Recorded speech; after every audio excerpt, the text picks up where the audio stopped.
오늘 그와 함께 살 것을 믿습니다 라는 제목으로 말씀 함께 나누겠습니다. 여러분, 오늘 부활주일인데요, 한번 물어보고 싶습니다. 부활신앙이란 과연 뭘까요? 여러분들은 어떻게 부활신앙을 정의하고 계십니까? 이런 부활신앙의 시작은 무엇이냐면 예수님께서 역사적으로 진정이 부활하셨다는 것을 믿는 것으로 부활신앙을 시작합니다. 아멘이십니까? 이 사실을 역사적으로 믿지 못하면 부활신앙을 가질 수가 없어요, 사실은요. 자, 그런데 여러분, 이 부활은 사실 이성적으로 볼 때는 우리가 이해하기 굉장히 어렵죠. 왜냐하면 이 예수님의 죽음이 공개적인 죽음이었기 때문이죠. 공개적인 죽음. 무슨 말이냐면 예수님은 모든 사람들 앞에서 십자가에 못 박히셨다는 것이죠. 그리고 모두가 예수님이 숨이 끊어진 것을 다 확인하고 보았습니다. 로마 군병들은 사형 전문가 아닙니까, 여러분? 사람을 죽이는 데는 이골이 난 사람들 아닙니까? 그들이 예수님의 죽음을 확인했고, 그리고 확실하게 그 죽음을 끊기 위해서 창으로 마지막에 그 옆구리를 찔러서 물과 피를 다 쏟게 합니다. 그리고 더군다나 예수님의 시신을 무덤에 인봉하죠. 이 모든 과정이 여러분 사적으로 이루어진 것이 아니라 아주 공적으로 이루어졌고, 공개 재판 과정을 통해서 모든 이 사형 절차가 집행됩니다. 그렇게 예수님 돌아가시죠. 사흘째 되던 날에 새벽에 여인들이 향품을 넣기 위해서 왔을 때, 거기 갈 때 예수님이 그 무덤에 계십니까, 안 계십니까? 계시지 않았습니다. 무덤이 비어 있었죠. 그때 흰옷 입은 천사가 뭐라고 얘기합니까? 그가 여기 계시지 않고 그가 말씀하시던 대로 어떻게 되었다? 살아나셨다. 할렐루야. 그가 누우셨던 곳을 봐라. 안 계시지 않느냐? 여러분, 천사가 말한 것처럼 이 사실을 믿는 것이 부활신앙의 시작이에요. 놀랍게도 여러분, 하나님의 택함을 받은 자, 믿음을 선물로 받은 자들은 우리의 이성의 한계를 뛰어넘어서, 이성으로 보면 여러분 절대로 부활신앙을 이해할 수가 없어요. 받아들일 수가 없습니다. 아니, 공개적인 재판이었고 공개적인 사형 절차 아니었습니까? 이성의 한계를 가지고 보면 절대로 이 사실을 우리가 믿음으로 받을 수 없는데, 놀랍게도 하나님께서 택하신 자, 믿음을 선물로 준 자에게는 놀랍게도 이 사건을 무엇으로 보기 시작하냐면 영적인 눈으로 보기 시작합니다. 그리고 이 부활 사건을 영적인 역사 속에서 이것을 사실로 수납하게 돼요. 놀랍죠? 여기서부터 부활신앙이 시작됩니다. 여기서부터. 그리고 부활신앙은 여러분 한 단계 더 나아가죠. 단지 이 사실을 알고 믿는 데서 끝나지 않고, 이 성도의 부활신앙은 그 부활하신 주님이 내게 구주가 되셨다, 이 사실을 믿는 것과 더불어서 더 나아가서 예수님께서 부활하신 것처럼 나도 부활하게 될 것이다, 이 사실을 믿는 자리까지 가는 겁니다. 이것이 성도에게 진짜 소망이 돼요. 이것이 진짜 성도에게 힘이 됩니다. 그리고 이 소망과 힘은 무엇까지 이기게 하냐면 죽음까지 이기게 하는 거죠. 이게 부활신앙의 진가입니다, 여러분. 부활신앙의 진가예요. 이 부활신앙이 너무 중요해서 우리가 사도신경에서 날마다 고백하지 않습니까? 여러분, 사도신경을 쭉 보면 부활 고백이 2번 나와요. 2번 나옵니다. 사도신경의 첫 번째 부활 고백 뭡니까? 장사한 지 사흘 만에 죽은 자 가운데서 다시 살아나시며, 예수님의 부활을 고백하고 있죠. 거기서 멈추지 않죠. 그런데 두 번째, 성도의 부활을 얘기하는데 몸이 다시 사는 것과 영원히 사는 것을 믿사옵나이다. 아멘. 이것이 부활신앙의 핵심입니다. 여러분, 신구약을 보십시오. 신구약을 통틀어서 많은 부활 사건이 사실 있었죠. 죽은 자가 일어난 사건들은 사실 많이 있었습니다. 우리가 알듯이 엘리야가 사르밧 과부의 아들을 살리죠. 그의 제자 엘리사도 수넴 여인의 아들을 살리죠. 예수님도 공생의 기간 동안에 3명을 살리지 않습니까? 야이로의 딸을 살리셨고, 나인성 과부의 아들을 살리셨고, 나사로를 살리셨어요. 그리고 바울도 이렇게 말씀 듣다가 졸다가 떨어져 죽은 유두고를 살립니다. 이 기적들은 굉장히 놀라운 사건이지만 그러나 성도가 경험하는 부활만큼 되지 않습니다. 왜요? 이들이 비록 죽었다가 살아나지만 이들의 부활은 일시적인 거죠. 그러나 성도의 부활은 일시적이지 않습니다. 성도의 부활은 한번 따라 하실까요? 영원하다. 영원하다. 이것을 믿는 것이 부활신앙입니다. 아무리 구약과 신약의 위대한 그 죽음에서 일어난 사건이 있을지언정 그거보다 더 위대한 일들을 내가 경험하고 앞으로 내가 경험할 것을 믿는 것이 무엇이다? 부활신앙이라는 것이죠. 그런데 여러분, 항상 빛이 있으면 뭐가 있습니까? 어둠이 있죠. 이 부활신앙을 인정하지 않는 자들이 있습니다. 예수님의 신선을 공격하고 이 이성의 잣대로만 이 부활신앙을 보려는 자들이 있는데, 그들이 뭐라고 공격하냐면 이렇게 공격하죠. 어떻게 죽은 자들이 살아날 수 있습니까? 그리고 그들이 만약 죽어 다시 살아난다면 그 몸은 어떤 몸이 됩니까? 라고 공격합니다. 그 질문에 대해서 여러분 바울이 답을 하거든요. 우리 한번 읽어볼까요? 고린도전서 15장 35절과 36절 우리 같이 한번 읽어보겠습니다. 화면 보시고요, 같이 읽겠습니다. 누가 묻기를 죽은 자들이 어떻게 다시 살아나며 어떠한 몸으로 오느냐 하리니, 어리석은 자여, 내가 뿌리는 씨가 죽지 않으면 살아나지 못하겠고.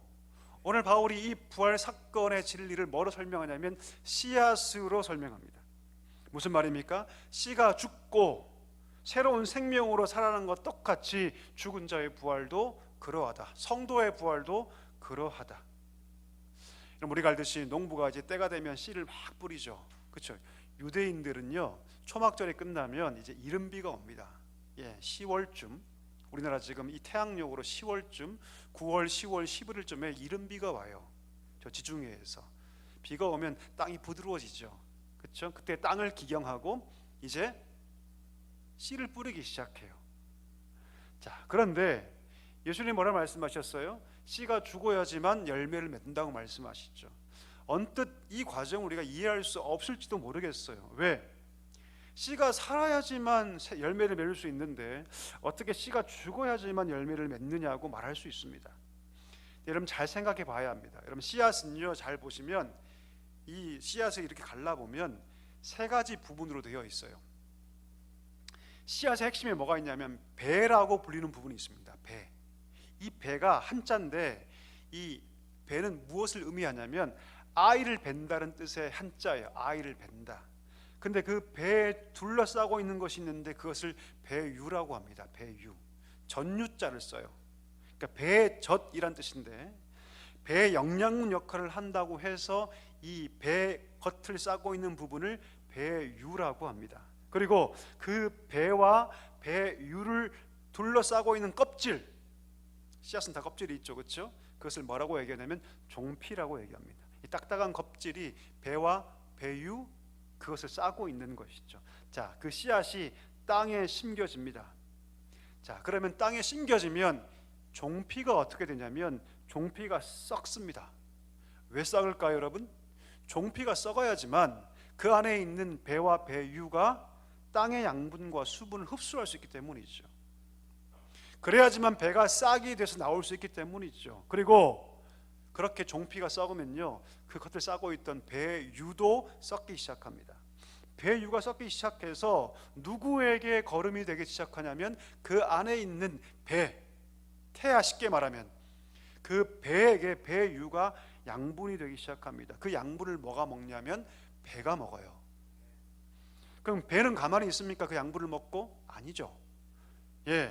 과거의 자기를 벗어버리고 과거의 자기를 다 갈라버리고 그 속에서 새로운 생명의 모습을 보여주기 시작합니다. 자기 자신을 가르고 갈라서 그 속에서 싹을 틔우고, 싹이 나서 뭐가 됩니까? 줄기가 되고 잎이 되고 꽃이 되고 결국 뭐가 됩니까? 열매가 되는 거죠. 씨앗이 세 분무되어 있는데 사실 씨가 열매가 되는 모든 과정은요, 죽음의 과정입니다. 죽어야지만 썩어서 그 씨앗이 살아날 수 있습니다. 우리가 먹는 그 열매라는 것은 무엇이냐면 바로 이 씨가 죽은 죽음의 결과물이라는 것이죠. 그러나 죽지만 죽지 않죠. 새로운 생명으로 태어나게 되는 것이죠. 땅에 뿌려진 씨앗은 여러분 겉으로 볼 때는요, 도무지 그 속에 정말 열매가 있는지, 꽃이 있는지, 줄기가 있는지 보이지 않습니다. 그러나 그 씨가 땅에 심겨져서 비로소 종피가 죽고 배의 유가 죽고 배가 스스로를 죽일 때 비로소 그 속에서 최종 형태가 성장하기 시작하죠. 그 이유가 뭘까요, 여러분? 그 이유가 무엇이냐면 하나님께서 그 안에 생명을 두셨기 때문입니다. 아멘이십니까? 씨앗을 볼 때 죽은 것처럼 보이죠. 딱딱하고. 그러나 그 속에 뭐가 있어요? 하나님이 담아 놓으신 생명이 있기 때문에 그 속에서 미래의 일들이 드러나게 되는 것이죠. 바울은 오늘 이 씨앗의 이야기를 통해서 성도의 부활을 그대로 설명합니다. 다시 말해 성도의 죽음도 끝이 아니라 새로운 생명으로 어떻게 된다? 변화된다. 마치 하나님께서 그 씨앗 속에 장래 형체가 가능하게 할 그 생명을 담아 두셔서 종피가 죽고 배 유가 죽고 배가 죽어서 결국 완전한 형체로 나아가듯이 열매를 맺듯이 하나님께서 성도 안에도, 여러분과 저 안에도 하나님께서 새 생명을 담아 주셔서 우리 몸이 죽고 죽으면 끝나는 것이 아니라 우리 안에 하나님께 살아가신 새로운 생명이 있기 때문에 어떤 몸으로? 부활의 몸으로, 할렐루야, 부활의 몸으로 나타난다고 얘기하고 있는 것이죠. 여러분, 이 몸은요 옛날 그 나사로처럼 죽었다가 살아난 몸이 아니에요. 이 몸은요 하나님께서 지으신 새로운 몸인 줄 믿습니다. 그냥 소생된 몸이 아니에요, 여러분. 그냥 살아난 육체가 아닙니다. 이 몸은요 예수 그리스도의 부활의 몸체와 같습니다. 예수님의 부활의 몸은요 우리 성도의 부활의 신호탄이고 예시라고 할 수 있는 것이죠. 그래서 그 몸의 영광이 얼마나 큰지, 하나님이 지으시는 이 새로운 몸, 성도가 훗날에 경험하게 될 그 몸의 영광은 이 땅의 그 어떤 영광과도 비교할 수 없다라고 얘기합니다. 이 땅의 그 어떤 피조물의 영광보다 비교할 수 없다. 해와 달과 별의 영광보다 비교할 수 없는 영광을 가지게 될 거라고 성경은 분명히 얘기하고 있다는 것이죠. 분명히 여러분 심을 때는 썩을 것으로 심었습니다. 그렇죠? 우리 썩을 몸 아닙니까, 여러분? 그런데 나중에는 다시 살아날 때는 심을 때는 썩을 것이었는데 거둘 때는 어떻게 해요? 영광스러운 몸으로 하나님께서 우리를 세우실 거라고 말씀하고 있다는 것이죠. 심을 때는 악한 것으로, 약한 것으로 심었는데 나중에는 강한 것으로, 영광스러운 것으로, 심을 때는 욕된 것으로 심었는데 나중에는 영화로운 것으로 거두게 될 거라고 하나님께서 말씀하고 있는 것이죠. 여러분, 우리가 입고 있는 몸은요 다 썩을 몸입니다. 아멘이십니까? 아멘이십니까? 저도 아침에 화장품을 바르고 나왔는데 여러분, 아무리가 화장을 해도 감출 수가 없죠. 우리 몸은 결국 나이가 들고 결국 노화되고 결국 죽으면 썩습니다. 그래서 여러분 그런 말 있잖아요. 나중에 젊을 때는 화장이지만 나이 들면 뭐다? 변장한다 그러죠. 가린다 그러죠. 여러분, 우리가 흙으로 지음 받았기 때문에 죽으면 다 썩어서 흙으로 돌아갑니다. 우리의 몸은 여러분 수치로 가득한 몸입니다. 우리 몸은 약한 몸이죠. 욕된 몸이죠. 타락으로 인해서 모든 죄악의 영향력 안에 있는 수치를 뒤집어 쓴 몸 아닙니까? 아무리 좋은 옷을 입고 우리가 아무리 꾸며도 여러분 그것을 가릴 수 없습니다. 그런데 우리가 입을 부활의 몸은 영광스러운 몸, 이 땅의 어떤 아름다운 것과도 비교할 수 없는, 최고의 보석과도 최고의 자연 만물과도 비교할 수 없는 그 영광스러운 몸이라고 성경이 우리에게 말하고 있다는 것이죠. 어떻게 이것이 가능할까요? 오늘 본문이 그 영적인 원리를 보여주고 있는데요, 우리 한번 읽어볼까요? 6장 8절 말씀, 우리 자막 보시고 우리 같이 한번 읽어보겠습니다. 같이 읽겠습니다. 만일 우리가 그리스도와 함께 죽었으면 그와 함께 살 줄을 믿노니. 할렐루야. 뭐라고 얘기합니까?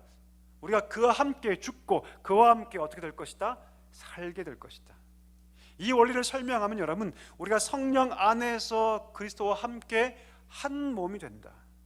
그 연합의 신비 속에서 시대와 시간과 장소를 초월해서 예수님의 죽음이 나의 죽음이 되고 예수님의 부활이 나의 부활이 된다 라고 설명하고 있다는 것이죠.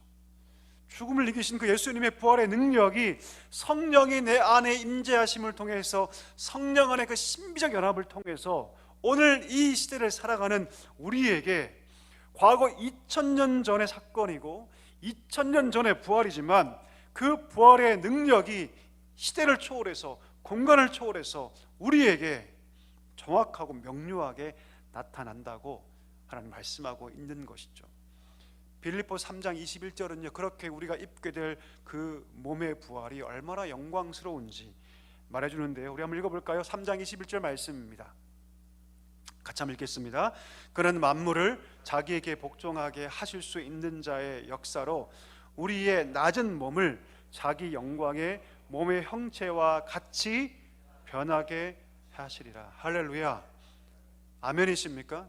예, 우리의 이 낮은 몸, 약한 몸, 죄로 말미암아 수치스러운 이 몸을 어떻게 바꾸게 하시겠다? 영광의 몸으로 바꾸게 하시겠다. 그 영광의 몸은 어떤 몸입니까?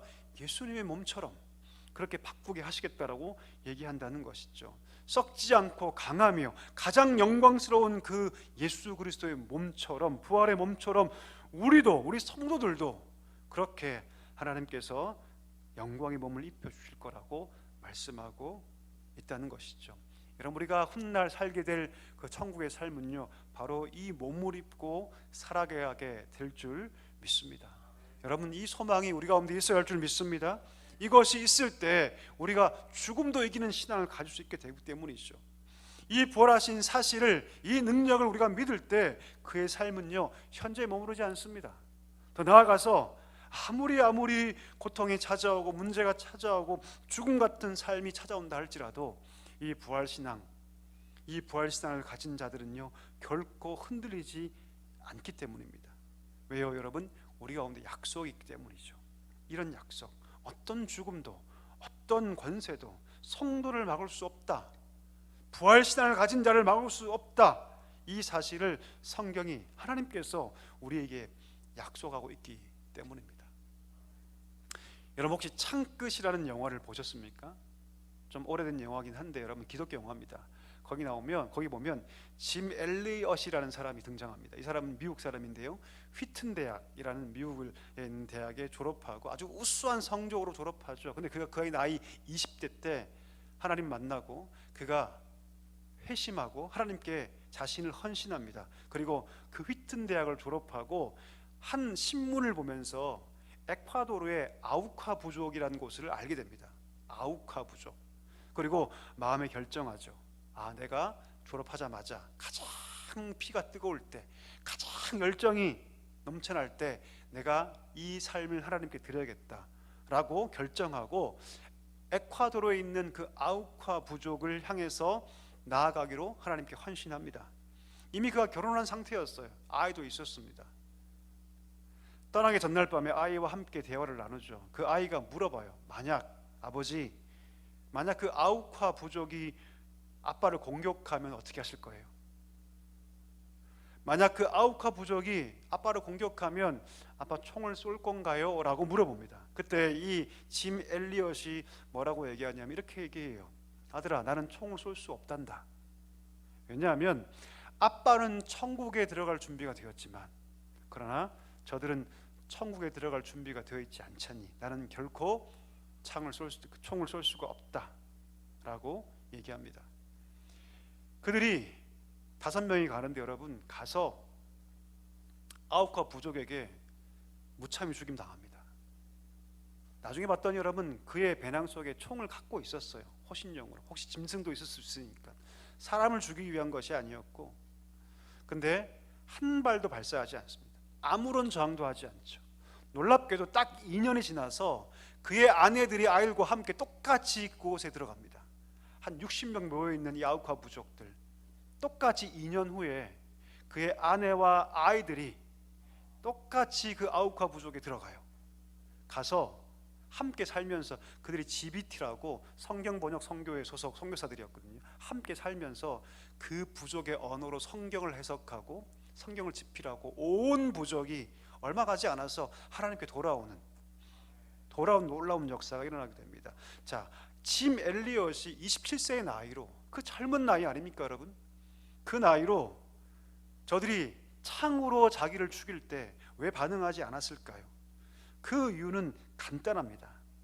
이 짐 엘리엇 이 청년의 마음 가운데 영원한 생명을 바라보는 능력이 있었기 때문이죠. 이 부활신앙이 있었기 때문입니다. 이런 부활신앙이 우리 삶 가운데 실제가 되어야 할 줄 믿습니다. 사단은 여러분 우리에게 천하만국의 영광을 보여주면서 자기를 섬기라고 얘기하죠. 돈의 영광, 그 황금의 영광을 보여주면서 이 천하만국이 얼마나 달콤한지 보여줍니다. 그리고 끊임없이 자신을 섬기라고 얘기하고, 끊임없이 돈을 섬기라고 얘기하고, 끊임없이 정욕을 추구하라고 속삭이죠. 그러나 여러분 이것을 기억해야 합니다. 그것은 다 썩어져 없어질 것들입니다. 그건 약한 것들이고 그것은 욕된 것들입니다. 성도는 여러분 세상의 영광을 구하며 사는 자가 아니라 부활의 영광을 구하며 살아가야 하는 자들인 줄 믿습니다. 말씀을 정리하기를 원합니다. 여러분 우리는 지금 부활주의를 보내고 있습니다.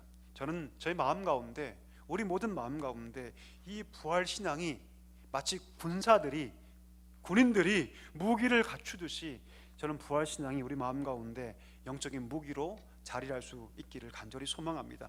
이 부활신앙이 있을 때 여러분 우리가 세상과 타협하지 않을 수 있습니다. 이 부활신앙이 있을 때 우리는 죽음도 겁내지 않을 수 있기 때문이죠. 여러분 우리 부활신앙이 우리 마음 가운데 충만하게 역사할 수 있게 되기를 주님의 이름으로 간절히 소망합니다.